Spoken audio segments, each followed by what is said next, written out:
নামাজ বড় নাকি দুরূদ শরীফ বড়? তখন আমি বলবো দুরূদ শরীফ বড়। কেন জানেন?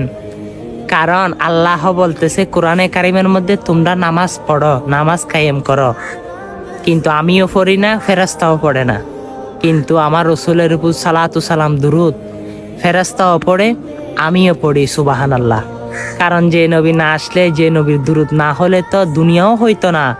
আর আমার আল্লাহ রাব্বুল আলামিন ঘোষণা দিয়েছেন, যখন মানুষ কোনো ইবাদত করে তখন তার আসমান এবং জমিনের মধ্যবর্তী স্থানে তার আমলগুলো ঝুলন্ত অবস্থায় থাকে।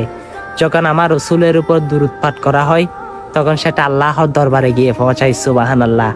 অবশ্যই নামাজ থেকে দুরূদ শ্রেষ্ঠ, তাই বেশি বেশি দুরূদ পড়বেন। কারণ প্রতিটা দুরূদের বদলে আল্লাহ রাব্বুল আলামিন অনেক নিয়ামত রেখেছে। তাই আমার মুস্তাফার গোলাম যারা রয়েছেন, আমার রসুলের উম্মত যারা রয়েছেন, আশেক যারা রয়েছেন, এই দুরূদের কথাটা সকল মুসলমানের কাছে শেয়ার করে দিবেন। আমিন।